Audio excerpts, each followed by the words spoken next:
Mookie Alexander, field goals. We're live. We're talking about the Seahawks, and we get to do it on such a, we talked about this last week. We practiced whether or not the Seahawks would get blown out by the New York Jets or whether or not the Seahawks would blow out the Jets, and it did turn out to be the latter. Did you feel that nervous at all on the first drive when the Jets seemed to be moving the ball okay? No, not at all, because I saw that amazing stat that they had scored on their opening possession for what, 6 straight games, and now it's 7. And obviously that's not worked out very well for them because they end up losing in the end. So as soon as it got to, I think 14-3, it was just cruise control from there. And I was just wondering when we would see Geno Smith. And sure enough, we did see him. I think those were his first snaps as a Seahawk in regular season play. That's nuts. That's nuts. Yeah, we did talk about whether or not Geno Smith would get into the game. What do you think of this camera work we got behind me here? This is DK Metcalf on cam, moving things around. Any thoughts here? Yeah, I understand that it's a 15-yard penalty because you can't use props, but cameramen tend to miss things on the field. They have a very difficult job. I guess DK wants to do something else to earn a little bit of money while he's on his rookie contract. But, essentially, what can't DK Metcalf do? He's obviously a great receiver. He's great at tackling people on interceptions, and now he's trying to be an excellent cameraman. Yeah, he's developing a highlight reel outside of his highlights, isn't he? I mean, outside of his catches, at least, right? Like he's got this, and people are talking about here we see that he's getting a letter from his teammates there wishing him a happy birthday. Did you know that it was DK Metcalf's birthday? I didn't know, and then I had to look it up on Wikipedia, and I found out that his birthday is actually tomorrow. So they're giving him a happy birthday in advance, and he delivered a nice birthday present to himself, essentially, with 6 catches for 61 yards and a touchdown. 6 catches, 8 targets. I didn't notice any drops. Did you see any drops? I didn't notice any drops. So it feels like that's an issue. I didn't realize also that Tyler Lockett, by some official count, I don't know if it's official or not, has more drops than DK Metcalf this season. Would you have guessed that? I would not have guessed that, and I don't think Metcalf had any drops in this game, but there were certainly a lot of drops by Seattle's defensive players, in addition to the drops by Moore and Carson. So I think that the Seahawks, because of Metcalf and Lockett alone, have a pretty worrisome drop rate, but in this game, it doesn't matter when you're up by 37 points. Mookie, I haven't been, I haven't been reporting or covering the Seahawks this year. I'm covering the Rams, and both teams are 9-4. They're in the atop the NFC West, and it seems like everything is going to come down to Week 16. And the Rams and the Seahawks, it'll just be one of those teams coming out of the NFC West, I guess. As we're talking right now, it looks like the Saints might lose. Right? Is that probably? Yeah, I'm just having a look at the scores, and they're down by 24-21. So I guess they've been coming back. And it looks like the Lions are chasing the Green Bay Packers down 31-24 with under 2 minutes left to go. So for the Seahawks or the Rams, no matter the case, it seems like maybe the door will open a little bit for that number 1 seed. Do you think about that at all?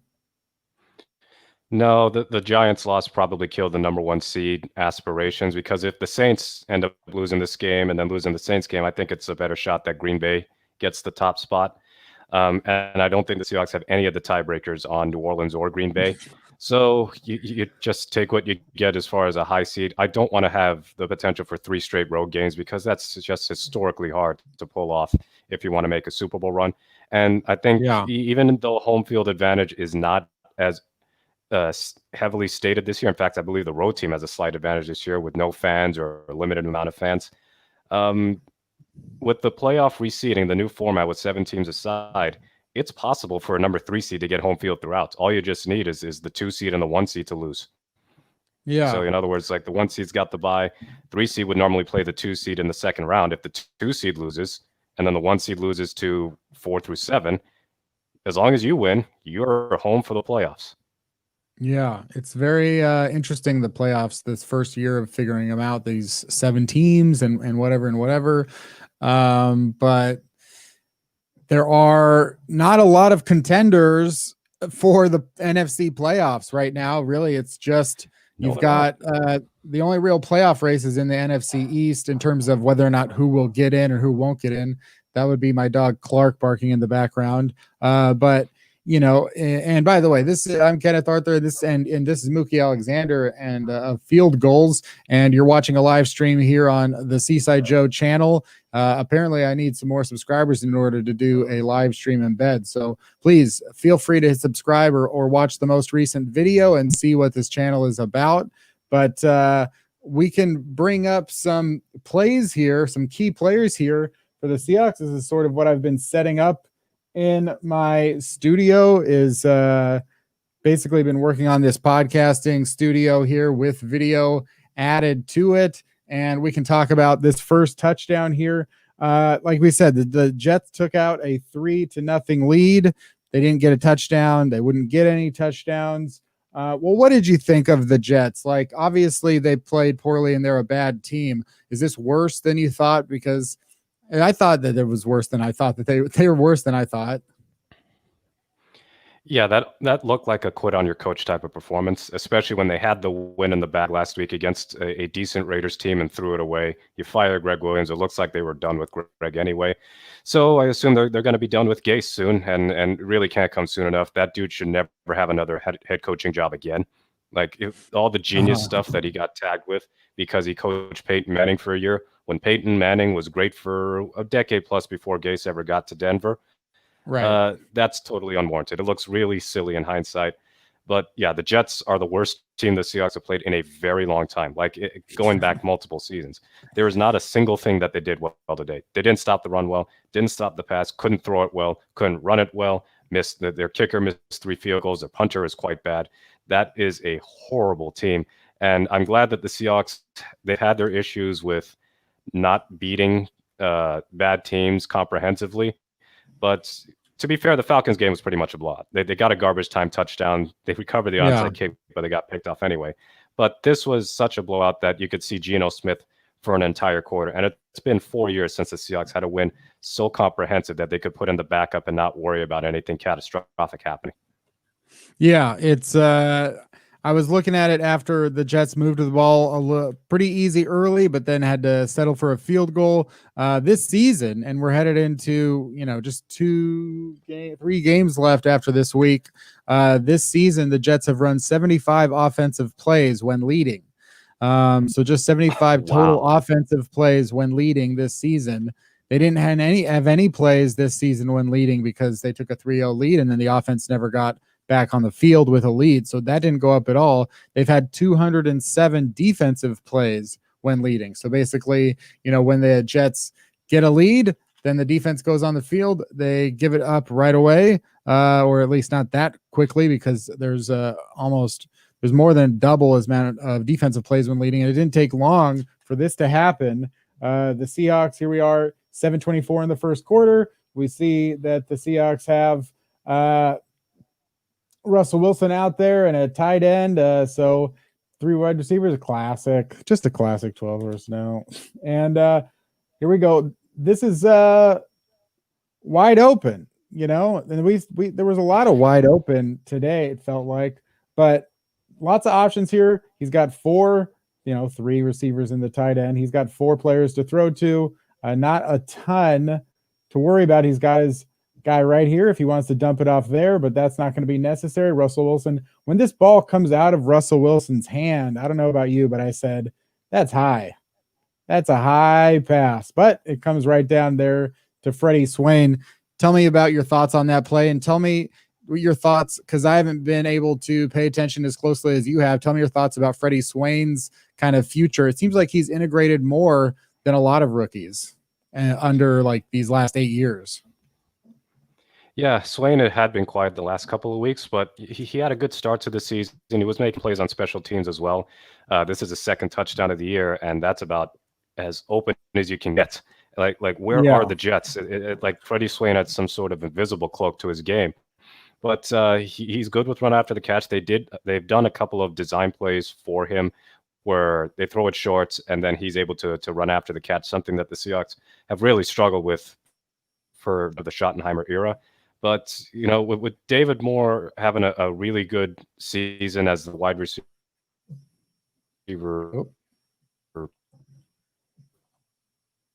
three, I guess you could say, he restructures his deal and he would be a free agent next year. But whatever the case with Moore, I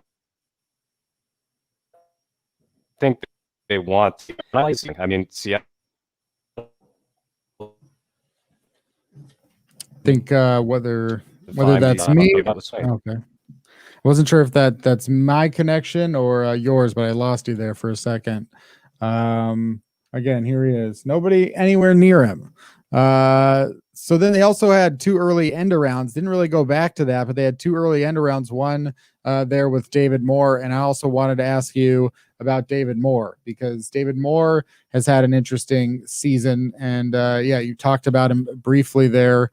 Does David Moore have a future in the NFL, like as a wide receiver somewhere else in Seattle? What are your thoughts now? Oh, that's a full-on freeze. That's a full-on freeze potentially there for Mookie.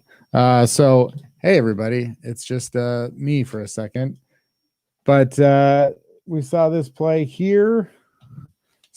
Oh, are you back there, Mookie? I think I'm back, but I guess Adam Gase has hacked into my Wi-Fi network. So what I might have to do is just reset something very quickly. So you might as well just keep talking, and I'll be back in like 10 seconds. No problem. I will keep talking. If you're out there watching this now, I do a lot of talking. You can check out the Seaside Joe newsletter or the Seaside Joe podcast. There'll be links for those types of things. And I do a lot of talking to myself and by myself. So no problem there for me to do that. But I did have a guy in mind before the game who I thought this was a player who, and I wrote about this in Seaside Joe, but this is a player who I expect the Seahawks. Hopefully this was a guy that could come up big this week and in the coming weeks, which was Will Dissly.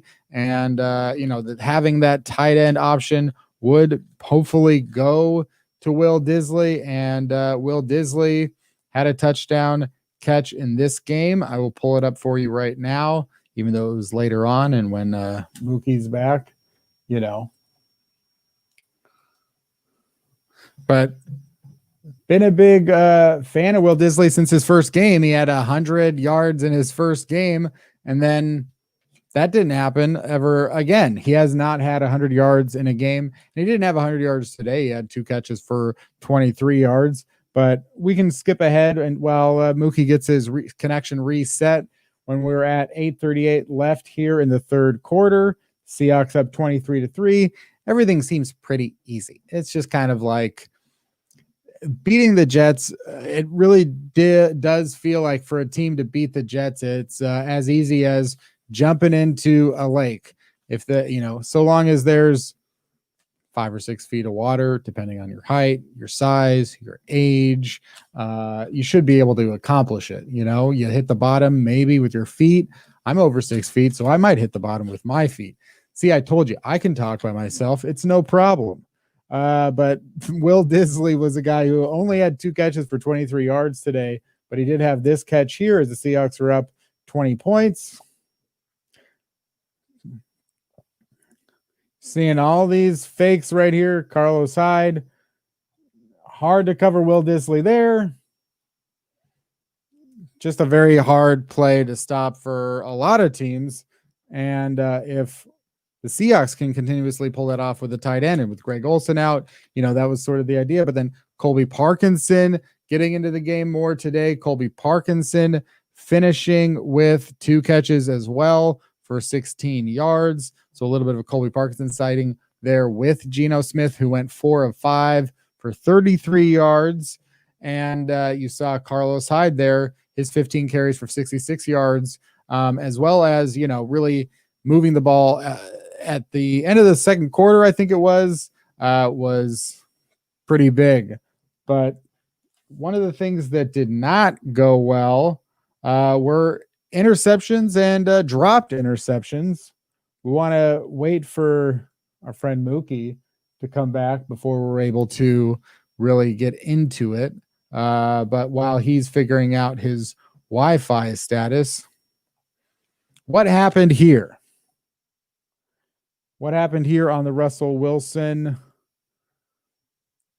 This is the thing. Russell Wilson goes to DK Metcalf, says, I got an opportunity here. I can throw deep to a guy who leads the NFL in receiving yards, who's a giant person, a fast and giant person. No problem. This is going to be the close angle here as he goes to DK Metcalf. Zero chance. I'm not a wide receivers coach. I am a tight ends coach for the Cleveland Browns, but I'm not a wide receivers coach. And yes, I'm a quarterback guru in Northern Alabama. A lot of people don't know that. But look, I know that this is not a good sign when your wide receiver puts his arms out like that. Not typically a good sign, not at the point of catch. If he's in, there are situations when it's okay to be like that, but this isn't one of them. We've got Mookie Alexander joining us live on the show. Mookie, what a surprise to have you live on this stream. Can you get a Wi-Fi connection working in the first quarter? What about the second quarter? Sometimes. Once in a while, I get brought back for the interception. You get brought back for the interception. Well, yeah, I briefly touched on Will Dissly's touchdown while you were gone because that seems like, that was late in the game. It's fine. But this one, I was just saying this is not a good sign when your wide receiver is doing this. Holding his arms out like, uh-oh. It's an underthrown pass. Wilson got a little bit greedy because Hollister was wide open underneath. I know that it's easy to trust DK Metcalf in one-on-one situations. It's a heck of a play by Marcus May to tip it to himself and get that pick. And it's even more remarkable considering all of the times the Seahawks had two hands on the ball on defense and wouldn't catch them. And May was able to do that. But it was basically one of the few good moments of the Jets all game. In fact, I'm almost certain that this was their last extremely positive moment. Maybe the kick return that they got like 2 possessions later, but that's it. There weren't positive moments for the Jets after this. There were just lucky moments that didn't happen for the Seahawks, right? Like they would drop something or they would miss something or they would do something. But yeah, the Jets did not have very many plays today to take home and say like, great, well, at least we did that. Like Marcus May, who is a very good safety and did come up with a very good play. I just can't even, I know that it's December 13th and we're like 9 months into the pandemic, but this still just blows my mind. There's not a single soul at Lumen Field. That might be the thing that blows my mind the most is that it's called Lumen Field. What happened? Yeah. But there's just nobody gets to be there. And that's safe and good, but just wild. Home of Super Bowl. Wait a minute. What? Oh, CBS. I was like, is Lumen Field the home of the Super Bowl? I don't think that would so. Be cool, but fat chance of that. Is there anybody that gets to go to the Super Bowl this year? That's what I haven't heard. Oh, the Super Bowl's in Tampa, and I don't think they want to do a Super Bowl behind closed doors, whether it's safe or not, whether it's justifiable or not. So I believe that they have planned for like 12, 15,000 fans to go to the Super Bowl. So there may yet be an opportunity for Seahawks fans to attend the game again this season because I don't think they've played a game with fans in attendance since the Arizona loss down in Glendale. So this is the full angle of Russell Wilson's interception. We could talk about it because it's his 12th interception of the season. I mean, we have a lot of things to talk about today that are positive. And by the way, you can make comments here on I don't know if it's StreamYard or YouTube. Probably YouTube. You can make comments on YouTube and we'll be able to see them and talk about them. So we've got comments here from someone's calling me Kentavious, but we got comments here from Gregory and Rescue May. So join in on the conversation, everybody. So here's the play, the Russell Wilson play. The other thing too is that, come here, buddy. I don't mind. watching people like, oh, this is Clark. Everybody out there, if you're curious, we got Hi, Clark. Oh, we got a third host today.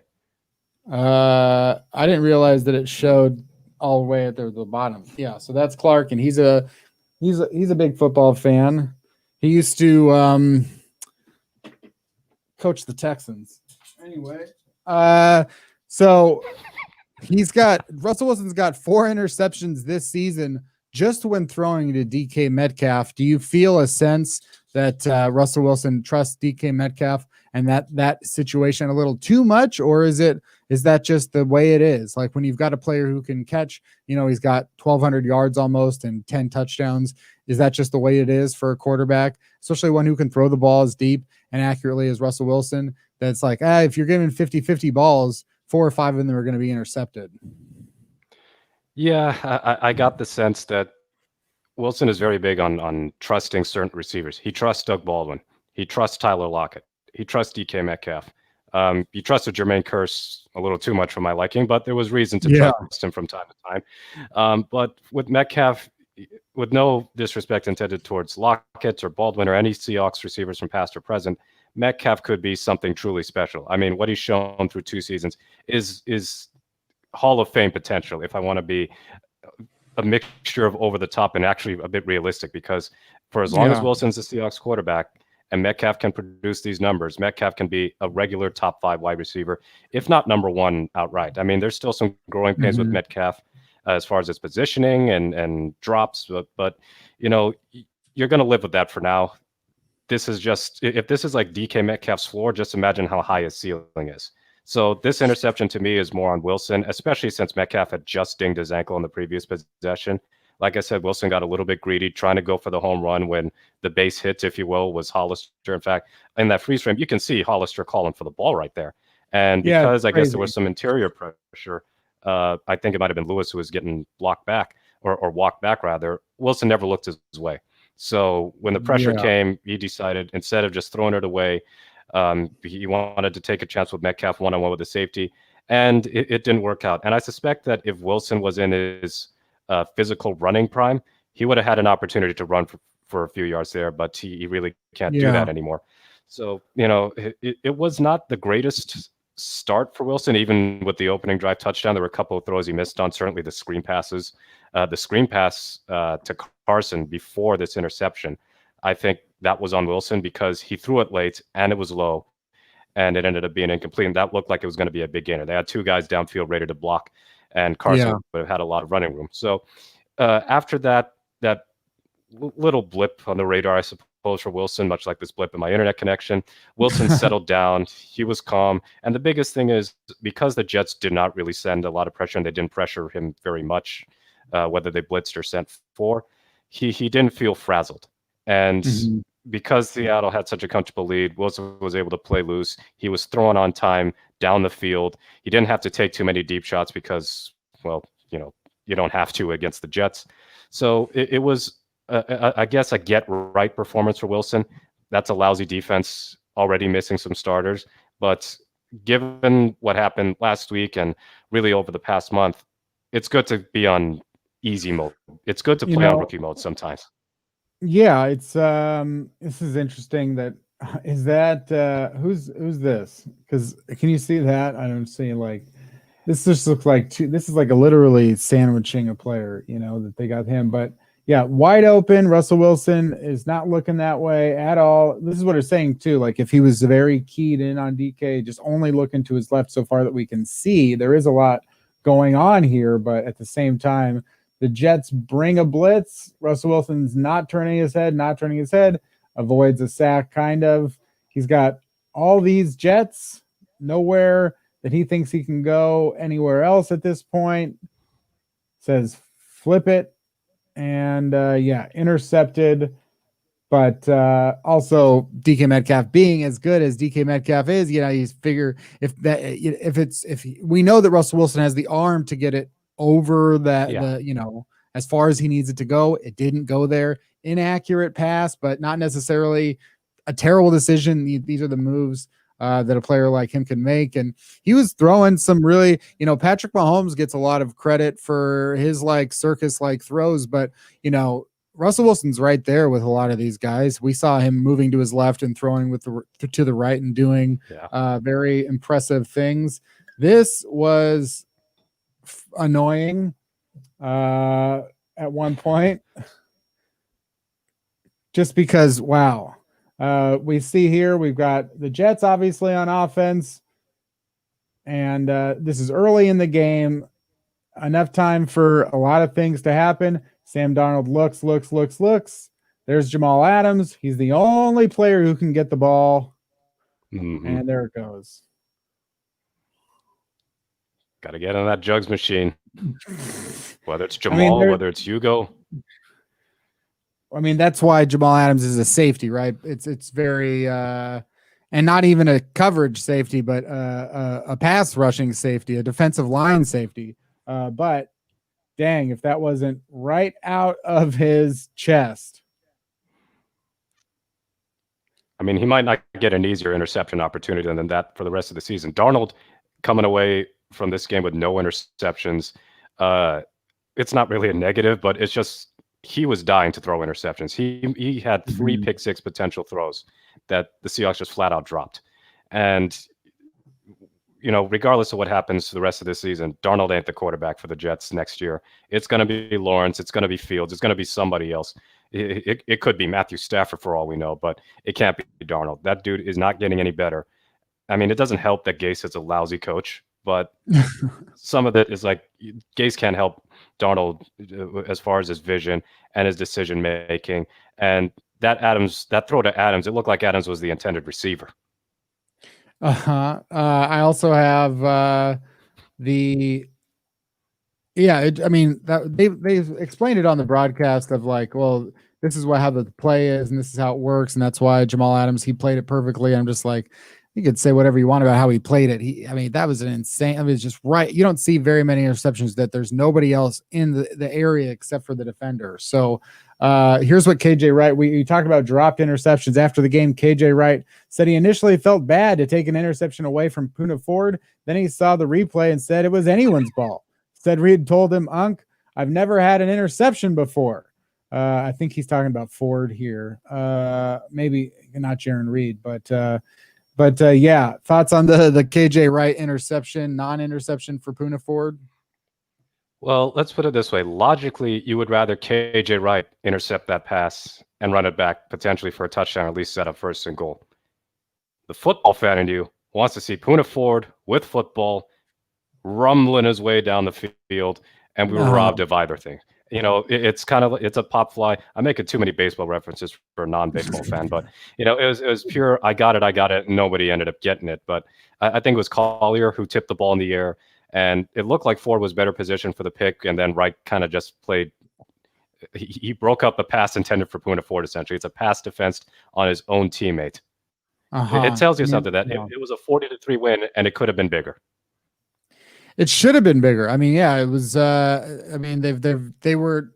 Absolutely. From the beginning, they could have been up a lot more earlier. Maybe even take Russell Wilson out at halftime. And in the end, they could have just said, let's screw it. Let's go put the points on. I don't know how. Remember in 2012, 2013, especially 2012, when they had blown out the Bills and the Cardinals 58-0, and they were putting up all these points. It was like, what about that? That was like, remember when they scored 42 against the 49ers at the end of that season, and the 49ers were obviously a very strong team, a Super Bowl contending team, and they put up 42 and they went 42-13 or whatever it was, like that. Those kinds of games where it's like 42 was on the low end of what they were doing against a team like the 49ers. So it's like going up against the Jets that, if it was 2012, would it have been 60-0 or something? Because that's the thing, is that looking at certain other teams, they lose too, but then also they have some blowouts, and this was Seattle's first blowout since 2018 over 2 touchdowns.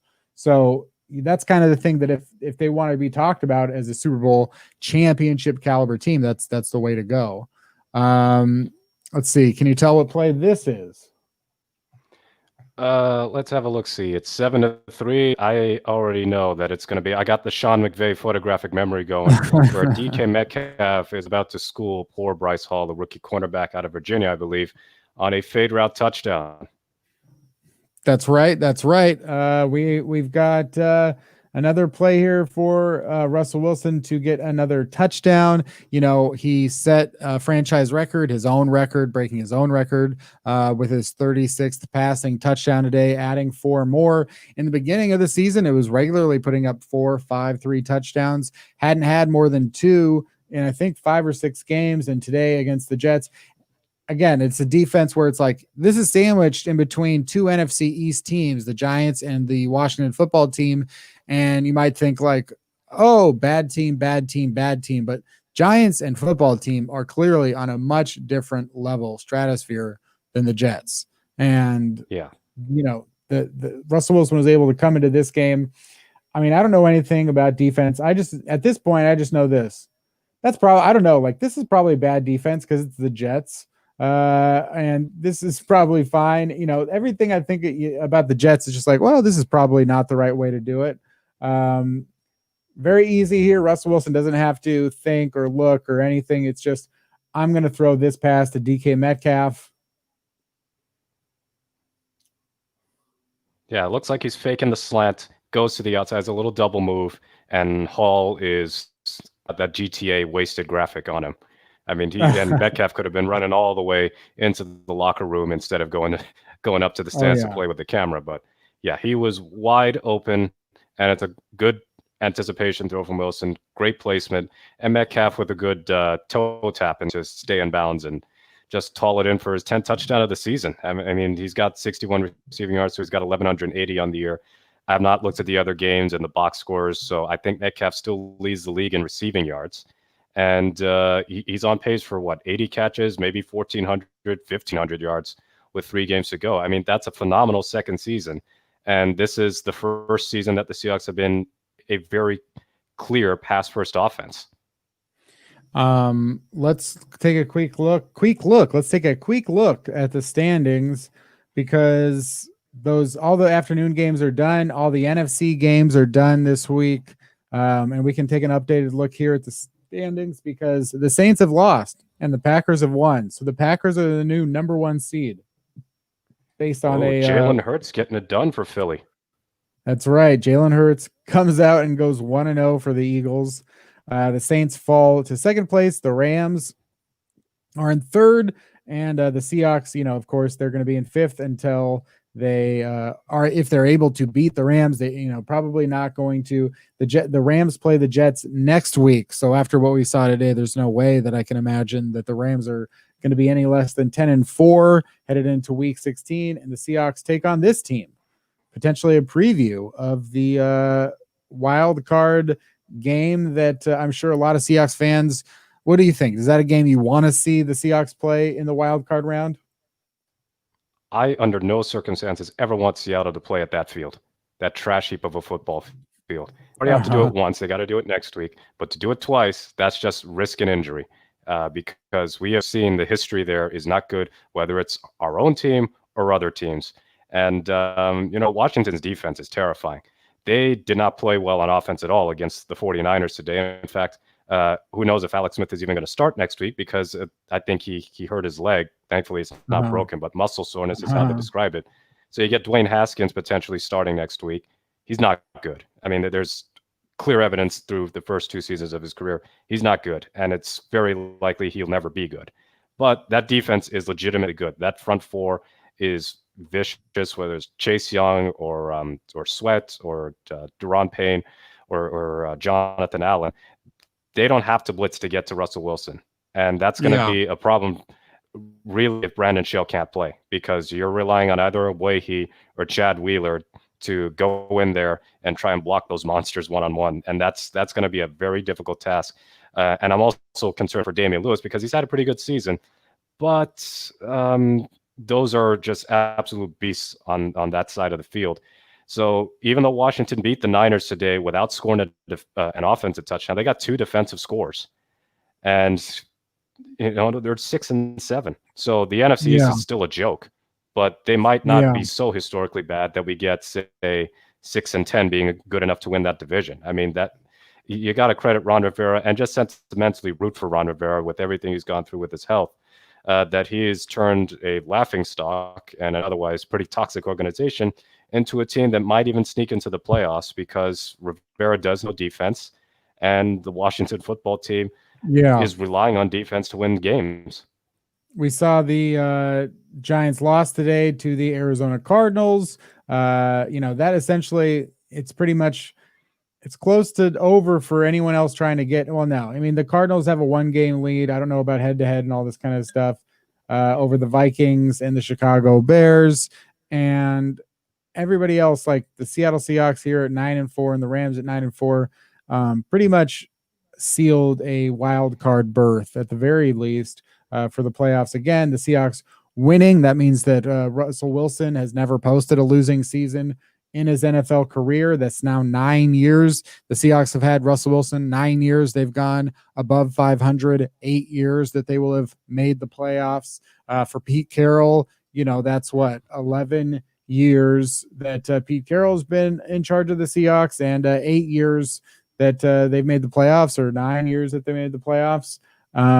Pretty good for those two guys as far as their NFL reputations here. But let's say the Seahawks beat Washington. They send them to 6-8. Can the Giants be the one that takes that place? Because if the Seahawks lose to the Rams, which we know happens more often than not these days, the Giants would be the team to look at next. They've got Browns, Ravens, Cowboys. So not easy necessarily for them to get to the record or whatever they need, which to win the NFC East, maybe it's 8-8, maybe, I don't know, 7-9 probably. Yeah. So that 7-9 type record, it's not, the Seahawks know pretty well that 7-9 can be just as good as 16-0 sometimes when the playoffs come around.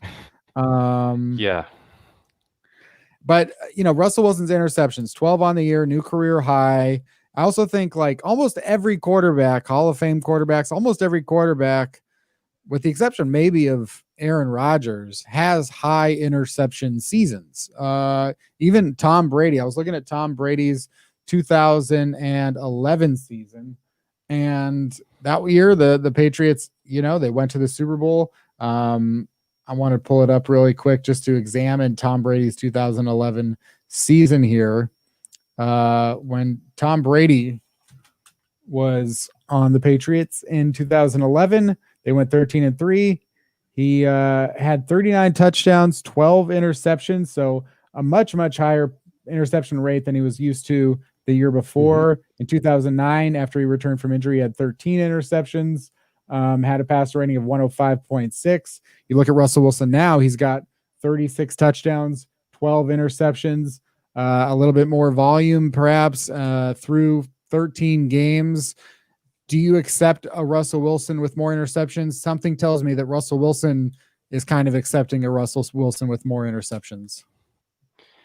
Yeah, it's going to depend on the context of the interceptions, as I think somebody in the comments said, Gregory Taylor. So thanks for joining us on this live stream. But if his efficiency craters and the turnovers are high, then that's going to be a huge problem. But essentially, if we have the Wilson that we had from after the bye week to last week, yeah, I'm not going to accept that one bit. But if we have essentially a good chunk, even 90% of the Wilson from this September to early October, and he still has the odd interception, then, so be it. It tells you a lot about Wilson and his ability to take care of the ball, that 12 interceptions is a career high for him. And it's phenomenal to me how he can do that year after year after year, not throwing more than 11 interceptions. You got Aaron Rodgers, as you said, pretty much the only person who's got a low interception rate on a consistent basis. But I'm not too bothered. He's got 36 touchdown passes. He's still accurate. The decision-making worries me sometimes, but really for this whole let Russ cook movement, I think in the long term, I'm much more concerned about whether Wilson can prevent himself from getting hit as often as he does. To me, the interception was kind of it wasn't a big deal at the end. Yeah. What's a bigger deal to me is that he did not get sacked today officially. He did get sacked one time, but the Jets committed a penalty, so officially it's no sacks. And I think he might have gotten hit twice all game. But we had some games this season where he got hit 16, 15, 14 times.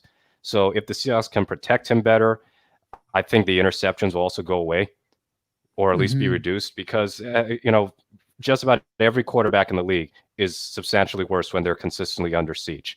So Wilson is no different. He's only human. So we'll see how it goes, though, with this next set of defenses, because the Jets are indescribably pathetic, but Washington's got a top 10 defense. The Rams have a top 10 defense. For my money, they might even be the best defense in the league. And then the Niners defense is still quite good. It's just that their offense is so banged up and just lacking a good quarterback and lacking a lot of good players right now that are available due to the injuries and other reasons. So if Wilson can avoid being a turnover machine over those last 3 games, they should have a good shot to win all of them. Yeah. Anyone out there watching the live stream, again, please subscribe to the channel. Please check out Mookie's links there on field goals. But back to a little bit more with the game. We talked about Jamal Adams dropping an interception, but Jamal Adams also set a record, most sacks by a defensive back in quote unquote NFL history. And well, at least since the year I was born, 1982. When sacks became a stat. Also, not sure how impressive that is. It's impressive. It's impressive, but also it's impressive. I think it speaks to the way that Jamal Adams is being used. There are other types of safeties that are impressive for other reasons. However, the interesting thing is, though, 8.5 sacks in 9 games. This is really not even a thing where it's like talking about whether or not what's he on pace for. The reality is if Jamal Adams returns next season and doesn't miss a game, like, do you think that he's a 15 sack player? And does Jamal Adams lead the Seahawks in sacks? Maybe even the NFL. 15's enough, but do you think Jamal Adams leads the Seahawks in sacks next year? And is that a good thing? I would rather a actual pass rushing defensive end or linebacker lead a team in sacks, but what Adams does well, he does extremely well. So we can talk about his abilities in coverage and his abilities to catch easy interceptions on another time, but his blitzing ability is special. And the sack he got is a cheap one because it was a covered sack in the sense that Adams was in coverage and then Darnold scrambled. Adams just darted to him. His acceleration, his closing speed is really fantastic, but he got minimal contact on Darnold, and Darnold just ran out of bounds instead of throwing the ball away. So officially, it's a sack, but we know that more often than not, Adams is able to fly past anybody, whether unblocked or past a running back or even through the middle, and just get after a quarterback. He's a pretty sound tackler, and I think that's quite valuable. It's something that the Seahawks just have never really experienced, because in the Legion of Boom days, if you blitz Earl Thomas, there's a busted coverage, guaranteed. And Thomas, I think, in his career has like 2 sacks ever. Slowly but surely, they stopped blitzing Cam Chancellor, and they very rarely blitzed Richard Sherman. So, that's a corner. But if I isolated it to just the safeties, they didn't blitz safeties nearly as often as they blitzed Jamal Adams. So this is the way the Seahawks are kind of changing their defensive scheme and their defensive strategy. And also, they're maximizing the talents of Jamal Adams. It would be really silly and just counterproductive to make Jamal Adams your typical strong safety where he's in coverage more than he is rushing the quarterback. Mm-hmm. If he's good at rushing the quarterback, let Jamal rush. I'm sure he'll try and trademark that, but let Jamal rush. It doesn't have the same ring to it as let Russ cook, but let Jamal rush, and he's normally going to get after the quarterback. And these last 3 games, Haskins is not mobile. Goff, not really all that mobile. I mean, he can run, but that doesn't mean he's a great rushing threat or anything. And then one of Mullins or Garoppolo or even Beathard is going to play Week 17, also not a mobile quarterback. So to beat Adams, you have to just get the ball out quickly. And what McVay does a tremendous job of doing, and Kyle Shanahan, is dialing up those screens, those quick screens to receivers, the bubble screens, of course, or the running back screen, your traditional play right there, to roll the pressure away from Adams, or it's out so quickly that Adams has no chance to get after the quarterback. Is this going to be a thing we see every year? I don't know, but I know I'm having fun when watching Jamal Adams go at him. Yeah, let Adams. That's one possibility here. By the way, I think it's good if you go down. And I was seeing that I enjoyed this part, which is you can just go look at that. It's like a party because it keeps flashing. let Adams, or we could do let Jamal Ball,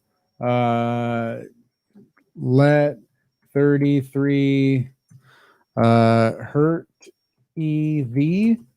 This is one that I think probably works the most. Let 33 hurt EV. Just let him, of course, safely hurt. This is not a Greg Williams defense anymore. He was on the Jets. I don't know how much they lined up. I don't know that much about football.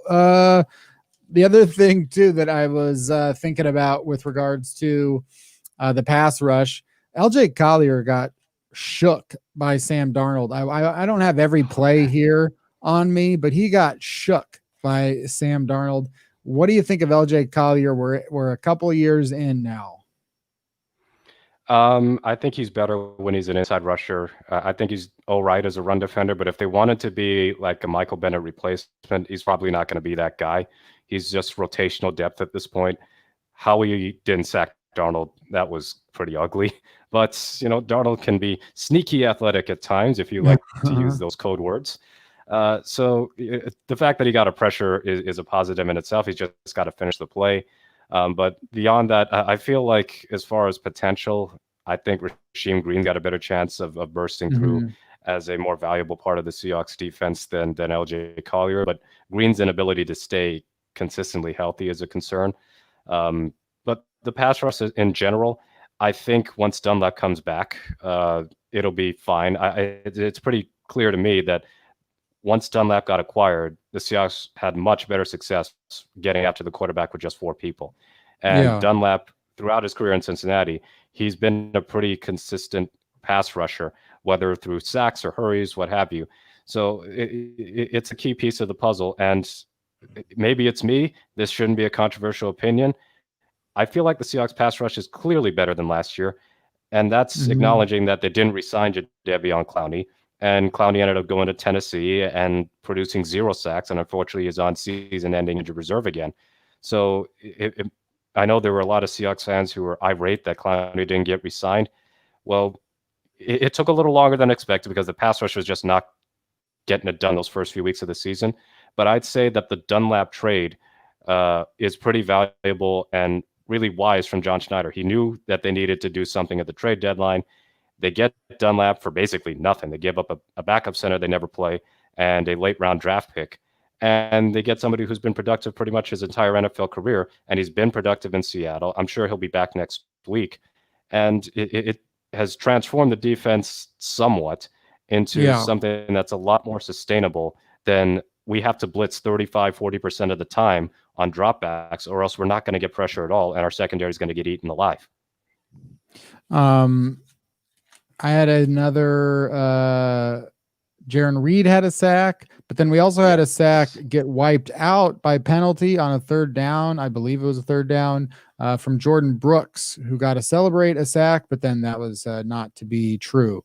Jordan Brooks, also a late 1st round pick, but it feels like the Jordan Brooks pick in certain ways, even if it was surprising, still was like, oh, this is a very good player. And then LJ Collier had a different feeling, perhaps. Are your feelings different on Jordan Brooks at this point in the season? And is that a player who, as the Seahawks do get into the playoffs, is that somebody who that they can't necessarily hold back, or do you still see some holes in his game? From what I've seen of Jordan Brooks, he's quite impressive. He's been getting more snaps, I would say, since he returned from injury. And it's also giving KJ Wright and Bobby Wagner a bit of a breather because the Seahawks have not had great linebacker depth over the past few seasons. The snap counts for Wright and Wagner have just increased substantially compared to the early Legion of Boom days where you had Malcolm Smith available as your reserve linebacker, who's versatile enough to play strong side or weak side. Brooks, I like his closing speed, much in the way I like Jamal Adams' closing speed. He seems to be quite sound in coverage. One of the knocks on him during the draft was he was a liability in coverage. I noticed that he's been quite effective in stopping the run. And again, the Seahawks had a pretty good day defending the run, although, Adam Gase was content on giving the ball umpteen times to a 95-year-old Frank Gore. But, that aside, Brooks is part of the future because it's sad for me to say, but KJ Wright might not be here next year. His contract is up. Bobby Wagner's getting up there in age, and while still producing at a high level, he's not in his athletic prime, and you can tell by just seeing him on the field. So you factor those two things in, and the Brooks pick starts to make a little bit more sense. Like, hey, why did they draft a linebacker in the first round? They need an edge rusher. Well, long term, Wright and Wagner could be off the team entirely in 2 years. Certainly, Yeah. Wright is a good chance that he might not be back next year, and I really hope he is back. But that aside, Brooks can be part of the next generation of Seahawks defenders. So you look at Brooks, Adams, Ugo Amadi, especially. He was really good today. Those are defensive players that you can build upon as far as creating that next good Seahawks defense. I don't think you're ever going to replicate what happened with the Legion of Boom. That's a lightning in a bottle thing. And Right. even the best offensive minds and best defensive minds, it's really hard to have lightning strike twice, essentially, and create one era of amazing football and the exact same thing or something close to it all those years later. But yeah, I think Brooks has been a net positive, and I think he's going to be a key player in these playoffs. 86 rushing yards in the first quarter for Seattle. Maybe something that kind of gets lost in this game is that the Seahawks were successfully running the football, and Russell Wilson did have 4 touchdowns and all this, but they're up 17-3 here at the 6-5 yard line. And we see pretty obvious, maybe this goal is going to go to Chris Carson. Got that nice angle back here, and he just gets to leap right in. Never really a doubt there for Chris Carson. Tell me a little bit about your thoughts on the running back situation and how refreshing it might be for Rashad Penny to be added into it if that's the case. Oh, well, my thoughts on this are pretty obvious. There are no good running backs in the NFL. Running backs do not matter. It is the only position in the NFL where one player is not discernibly better than the other. They're all equally worthless.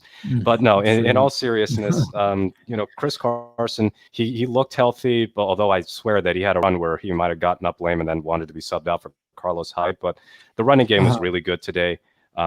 As far as the play calling, I think the sequencing was still pretty pass heavy when Wilson was in the game, and then once it was out of reach, they started to run it more, as has been advised by the analytics community.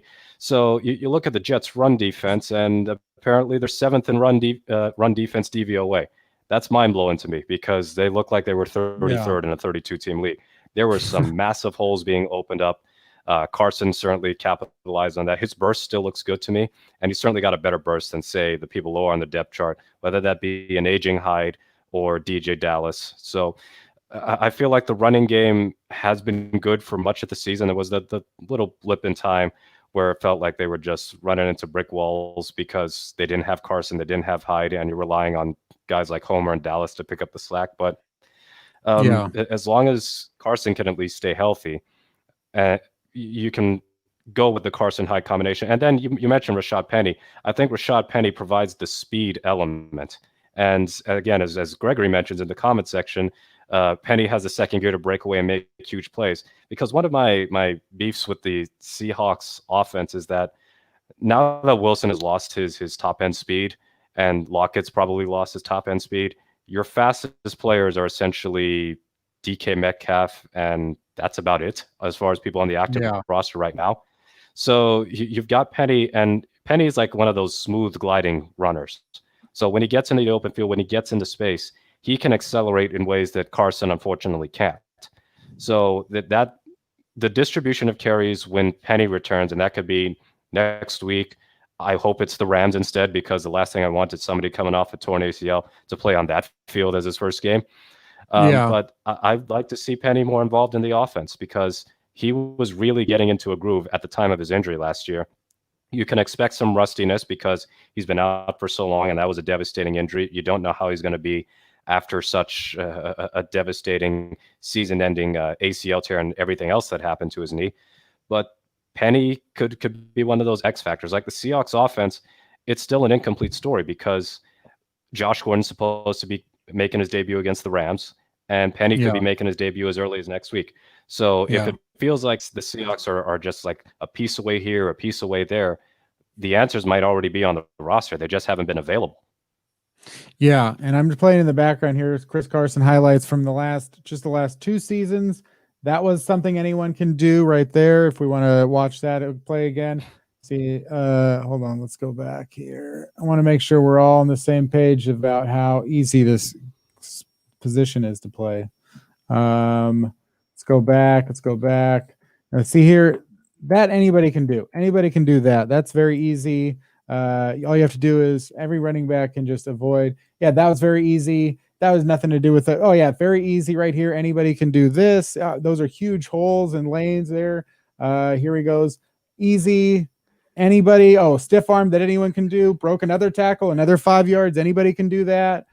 Just all that kind of stuff that every running back does. Certainly we see DJ Dallas and Carlos Hyde week after week. I don't even know why the Seahawks didn't keep going with Alex Collins. Anyone can do that. Everybody does those broken tackles. Every running back does those broken tackles.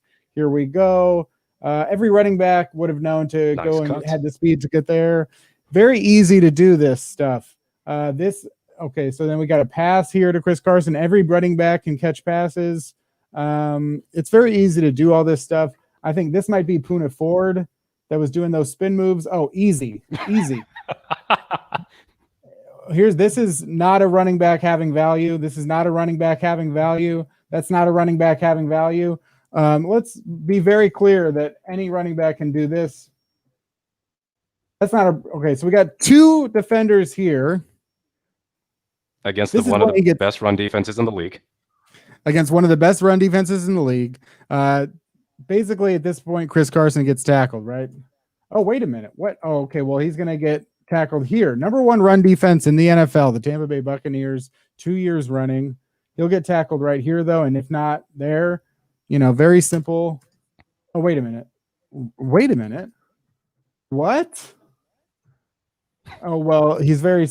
What? How did that happen? Chris Carson sure plays a mean pinball in the open field. Chris Carson's amazing. I mean, other than what we saw there, which was the fumble at the end, but it did go out of bounds because he planned it.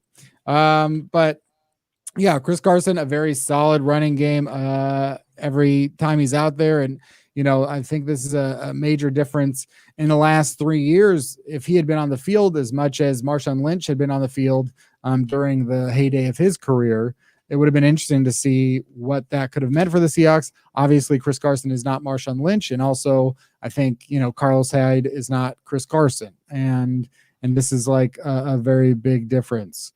But anyway, we have plenty of time to do other episodes again about running backs in general, probably. Which, by the way, hey, if you haven't heard yet, subscribe to the channel and check the description below for a daily Seahawks newsletter that I've put out for the last 651 straight days. So check that out. One player who is very happy right now that lost maybe is Sergio Castillo, because those field goals didn't matter at all. But that was one of the worst kicking performances we've ever seen, right? Well, luckily for him, it wasn't even the worst kicking performance of the day. Is Dan Bates going to be, if he hasn't cut already, I'm surprised, because in the Vikings-Bucks game, they lost by 12. He missed 3 field goals and an extra point. So that summed up Minnesota's day and how they've likely squandered their hopes of making the playoffs. But Castillo, I guess he made his first field goal, so he did something Dan Bailey couldn't even do today. But those 3 misses, they weren't even close. That was the terrible thing for Sergio Castillo. If there's any good news for him, is that if he gets cut, he doesn't have to say he kicks for a winless professional football team. He'll get a job elsewhere, ideally. Maybe sign on the practice squad of a good team instead of being on that sad sack of a roster. Because also, that was brutal.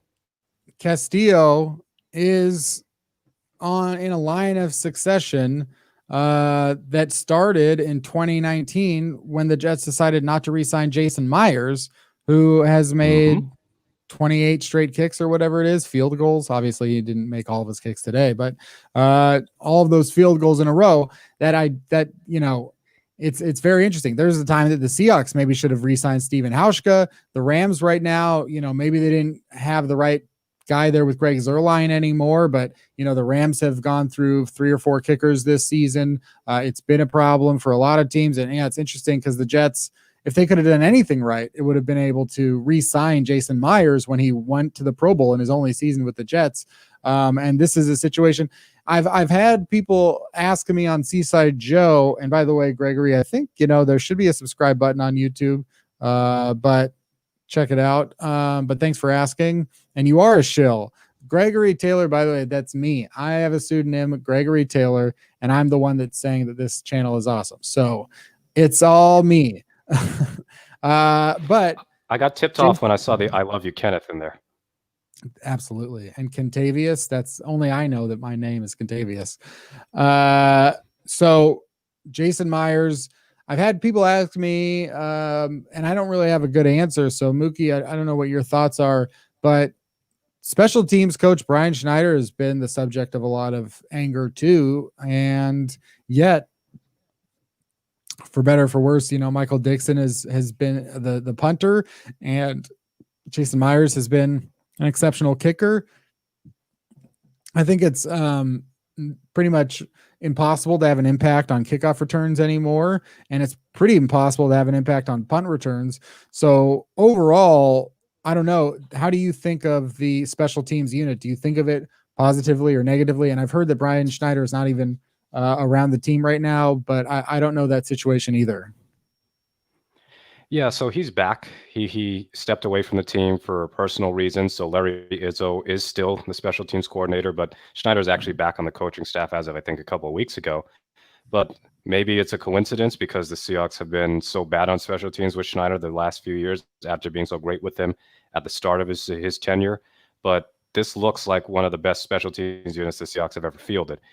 Outside of having a great return game, which really nobody does at this point, I think it could be great with the way DJ Reed handles the ball. Certainly better than Freddie Swain or Homer or David Moore returning kicks and punts. There's a smoothness to his game and his change of direction and speed that I like. But, the return game is probably the least valuable part of special teams these days because the league has largely legislated that out of the game. But the kicking has been excellent. Jason Myers hasn't missed a field goal all season. He did miss an extra point today. He's missed 3 on the year. So bad, Jason. Don't do that.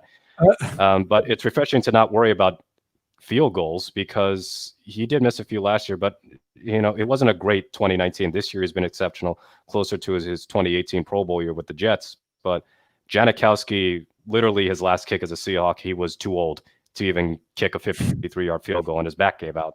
The end of the Hauschka era was a bit ugly because he just kept getting too many of his kicks blocked and he was missing too many extra points. We do not talk about the kicker from the 2017 Seahawks. So Jason Myers, he has been steady. Michael Dixon having a bounce back here. He's been fantastic, pinning teams inside the 20. So this is an all-around standout unit. And really one of the hallmarks of a Pete Carroll team has been just balance. And I don't mean play calling balance, pass run, because I don't want to get into that debate. But they've got a really good offense, top 10. A really good special teams group. It's just that defense is creating the imbalance, but they've been playing much better over the last 5-6 weeks. If you look at Football Outsiders and you pull up the DVOA of Seahawks teams from 2012 through 2015, I would say, you're going to consistently find great offense, great defense, great special teams. Good to great in all 3 phases of the game. So the special teams being as good as it's been one of the pleasant surprises. And on the times where we do see the return game actually put into play, their coverage has been fantastic. I mean, it wasn't on the Ballantyne kick return to the Seahawks 30, but, it happens once or twice per season. It hasn't happened all that much this year at all. But Cody Barton looks like a very reliable special teams guy, excellent tackler in special teams compared to when he's actually got to have defensive snaps. Ben Burke-Irvin, same thing. Shaquem Griffin doing his job as a gunner. So it's really encouraging to see that bit play out because special teams have just been a game-breaking liability at times over the past few seasons for the Seahawks. And now we have a kicker who can make from 61 yards. I mean, it's so refreshing. And I see you've got more Chris Carson highlights of him doing what just about any running back can. I've seen 2017 Eddie Lacy do exactly what Chris Carson is doing right there. Oh yeah, I thought this was Eddie Lacy actually. This is not. Oh yeah. Okay, this is not Eddie Lacy. Maybe that's Kristen Michael. No wait. Well, it Yeah, he could would be have fallen Kristen down by Michael. now. See, that's just an open hole. It has nothing to do with speed. Nothing at all. Well, that's just a tackle right there. Wait, what? How did he score a touchdown? Must have been something that anybody could do. I would like to end. We've had a nice hour here, so thank you everyone for watching. I was interested in a commercial that I watched during the game. I don't know if this was a commercial that everyone saw, but it was like Nordic Tracks advanced workout equipment at home, interactive workout equipment at home. Have you seen this? No, I haven't. You might have to refresh my memory because I don't normally pay attention to the commercials. I don't either. I mean, they just got me because I was like, that's crazy. This is not a paid advertisement. And if you don't believe me, screw these people. But I also don't think this is Nordic Track. I just thought, tell me if you can hear this or if it's only in my headphones. You can't hear that, right? No, I can't. But let me take a look at the video to see if I can remember.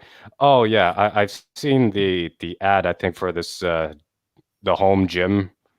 Yeah, this is like the digital workout. Black Mirror, but this is literally called Mirror. Yes. This is nuts. And it made me think about, well, I mean, it's not that nuts, I guess. It's just like a mirror and it's a giant $1,500. I think I might be yelling because it's very loud in my head and there's no control. But that's a $1,500 to work at home. This one, I love it. This is my favorite feature, is that it allows you to take a selfie while you flex your visual muscles. So as that would we've all been dying to do when working out. Yeah, after you're done, I just want to take a selfie. In fact, the mirror doesn't have to do anything else. Now look at this, because it made me get curious about other advanced. This is a $12,000 exercise bike called the Ciclote, Ciclotte, Ciclote, $12,000. Mostly, I think, just to look at. I don't know why it's $12,000 other than what? Bragging.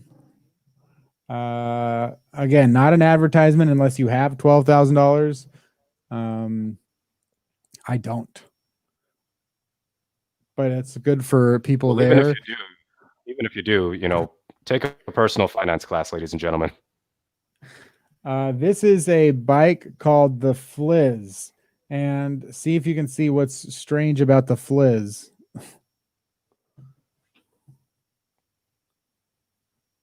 I don't know. It's also an expensive bike, but it goes over you instead of under you. Is this something that this is like a bicycle backpack? It's a bicycle backpack. I live in the Portland area, so I wouldn't be surprised. I mean, there are a ton of bikes even out in the suburbs where I am, but I wouldn't be surprised if somebody actually had this as a thing for an insane amount of money. Oh yeah, the Fliz, and they didn't spend a ton of money on HD here, but there's the 10 crazy bikes. Well, trust me, I just watched one crazy bike. And so I had to share some of these weird workout things that I had come across, even though I'm not sure if there were. The other thing is just if you want like a $15,000 body scan machine. But I think this is really just for like home gyms. The Fit 3D. Oh yeah, go to Equinox. Or not home gyms, professional gyms. To drive revenue. Because I don't know how many people are trying to drive revenue at home. But I was just looking for like the most expensive home workout equipment. And there you go. Well, then they also get into this stuff. $30,000 a virtual reality rocker sports VR motion 9D. You got any virtual reality, Mookie? No, I only live in fantasy. Fantasy. Speaking of fantasy, go check on your fantasy football teams. I hope that they all won, including, for those of you who are facing off against each other. Mookie, the Seahawks, and the Jets. The Seahawks, it's an easy victory. Final thoughts on what it's like to watch the Seahawks actually win a game kind of in the first quarter, if not the first half. Yeah, it was very refreshing not to have my blood pressure raised or having to furiously type the play-by-play of the final drive of a game in the final score post on field goals. And it's also nice to see Penny Hart and Colby Parkinson get their first NFL catches. So, I don't know what Penny Hart's future is in the Seahawks long term, but I do like Colby Parkinson, and the Seahawks could be, using their tight ends a lot more down the stretch. So Parkinson could be a nice part of this offense as well. If not this season, then in seasons to come. So let's get more of these blowouts, and against good teams too, because the Seahawks of old in the Wilson era, they could blow out good teams as well. It was very easy for the Seahawks of old to do that. That does not have been the case recently. And now, they've got this formidable opponent, the LA Rams, and the idea too, where you were talking about the Seahawks of 2012, 2015, and how they were great in all phases. The Rams and the Seahawks are not either team, not great in all phases of the game. The Rams especially struggle in special teams. Their offense is hit and miss. And it seems like the Seahawks are kind of the opposite in certain ways. But one thing about the Rams that I think that they have an advantage is their defense is pretty much elite. It pretty much can get the job done. It is a fantastic defense that has maybe the best player in the world, and also Jalen Ramsey and, some very other talented players. So that's kind of where the Seahawks, they can blow out the Jets. They could try, to go to Washington, hopefully just come out of there healthy and with a win, and maybe not a 1-point win, maybe something else than that. But in any case, they still have to beat the Rams in week 16. Not going to be many scenarios where they lose to the Rams and don't win the division. And, it was asked earlier, Ian asked earlier in the chat whether or not seeding really matters and outside of not having to go to Washington or whatever. And, and probably eliminating that number one seed, which with the Saints losing, the Saints still have to play the Kansas City Chiefs. So, if the Saints lose to the Chiefs, that'll be their fourth loss. I don't know all the tiebreakers and such, but whether it's the Seahawks or the Rams, any of those teams come to 12-4, you can maybe see the Saints go down to 12-4 if they lose to the Chiefs, which, if Taysom Hill is still starting, especially, but even Drew Brees at his age, you never know. I could see the Saints going 12-4. And the Green Bay Packers, though, they have a bit of an easier schedule. They didn't play super well today, and they've not played consistently all season long. So overall, I'd say eliminating that one seed from contention, or, so it's the one seed. Yes, absolutely. Every team should want the one seed. And then after that, I still think 2 seed and 3 seed is better than 5 seed. Regardless of whether it's the Giants or the football team or even the Cowboys, because you just can't eliminate anyone in the division. But, the fact is, I think you've got to believe that there's not really a huge benefit to just winning in the first round. The Seahawks have won in the first round almost every year under Pete Carroll and Russell Wilson, and they've only won 1 Super Bowl. You got to think about how to get to the Final 4, essentially. You got to think about what are your best paths to do there.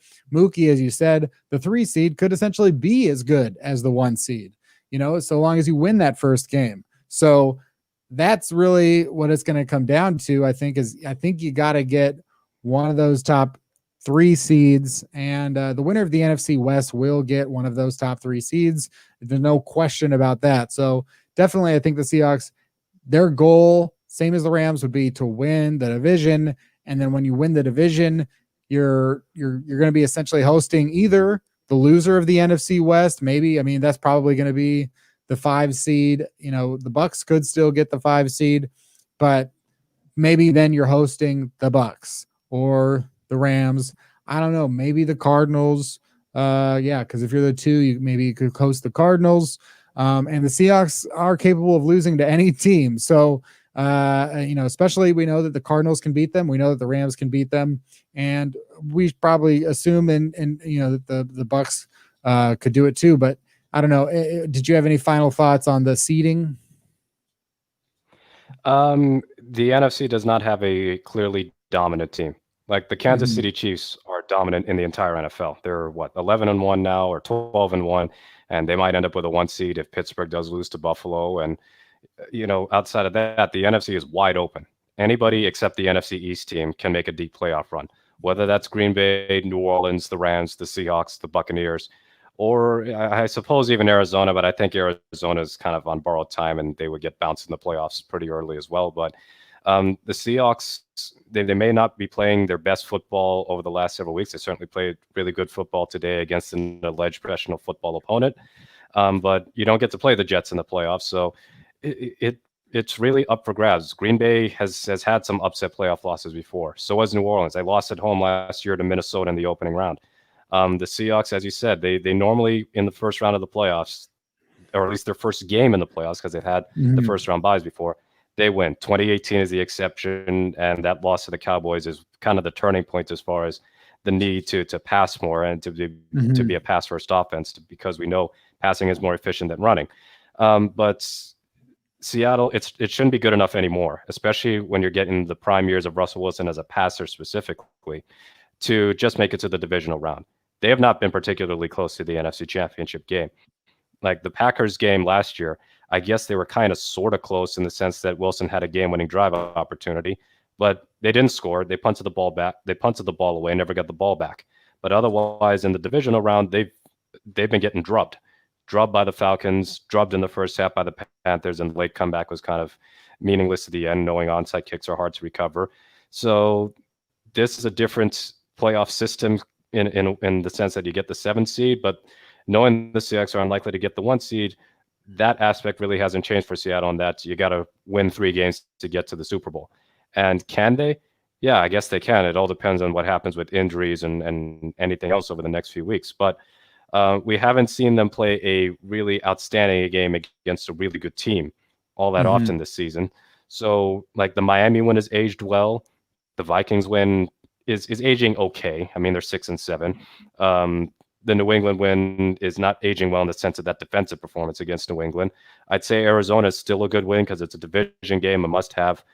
So essentially, the way this playoff picture has worked itself out with the Rams winning on Thursday, I believe that the only way the Seahawks can win the NFC West without beating the Rams is if they beat Washington next week, and the Jets you saw today go into LA next week and beat the Rams. That's not happening. So assume the Jets win. The moment that happens, the Seahawks have no choice but to beat the Rams at minimum to win the division, and they have to beat the 49ers in all likelihood in week 17. And that, even though it's an easy game on paper with the Niners starting to fall apart again, it's still a division game, and it's not like the Seahawks don't have a pretty embarrassing loss to the Niners from 2 seasons ago when they had an opportunity to clinch a playoff spot. So it's an exciting time. The Seahawks could be in better position if not for what happened last week and the fact that they kind of threw away the first Cardinals game. But if this team had lost today, I'd be like in full panic mode, because at 8-5, they would probably still make the playoffs thanks to some favorable results in the Minnesota game. But you would just think immediate playoff exit in the first round, even against an NFC East team. But now that they've won, the division is still within reach. If they can just play the game of their lives, they beat the Rams last year. If they can repeat what they did in 2019, then Seattle's in a good position to win the NFC West. And I actually think they could beat Tampa Bay. I don't think the Buccaneers are all that scary a team. They're a good team, but I don't think they're this mega team, that this monstrously hyped Super Bowl contender that they were made out to be before the season started. So, and if the game's in Seattle, it could be cold weather. It could be Tom Brady throwing in bad weather with his arm not what it used to be and was never amazing to begin with. So just be optimistic. Enjoy the win today, and then focus on winning at Washington. And then if you want to get home field, as you said, you got to beat the Rams. And 7-1 in an empty Lumen Field like that's better than the 4-4 from last year or the 6-2 of the year before. Home field yeah. means you don't have to travel. Home field, yeah, and it's been a question, and whether or not fans and being there or not there, and I think it's pretty clear that home field advantage matters with and without fans, and that it's been a very big advantage for teams to be at home, and will continue to be an advantage in the playoffs, I imagine. Although of course, there's always exceptions, but the important thing is for the Seahawks is that they have won another game. They've clinched another winning season. They're 9-4. With their schedule ahead, they could be 11-5 or 12-4. And they have another opportunity to beat the Rams in 2 weeks. And, maybe me and Mookie, I'll talk to him and see if he wants to do another live stream after the Seahawks play the Rams. If you want to watch that, and if Mookie's busy, hey, no problem, Mookie. I get it. We're all busy. But I'll still be here. So please subscribe to the channel. We're looking to get 1,000 subscribers. I'm looking to get 1,000 subscribers so that we can do these live streams live. I don't know. YouTube's crazy. All right. So looking to do that. Check out the video that I posted on Saturday, which is 3 reasons that the Seahawks have gotten worse, even as Russell Wilson has gotten better. Obviously, this does not take into account today's game against the Jets, which, again, the New York Jets, they're 0-13. So check out that video. Like and subscribe is not necessarily a phrase that I ever wanted to say, but it is something that would be good for the channel. Check out the Seaside Joe daily newsletter. And if you want to support the channel, because I just bought all this stuff and we're trying to do a good job here, check out the other links there to support the channel. It's all being invested back into the show, and all of the December Patreon will be going to Seattle's Food Lifeline. So please give it a shot or check it out. And that's it. Seahawks beat the Jets 40-3. Thank you, Mookie Alexander. If you happened to come to this channel because of me, maybe you don't know Mookie, or you didn't come through Field Goals, then check out fieldgoals.com. Go on Twitter at Field Goals or at Mookie Alexander. Thanks again for your time, Mookie. Yep. Great to be on here, Kenneth. Go Hawks. Thank you, guys. Thank you.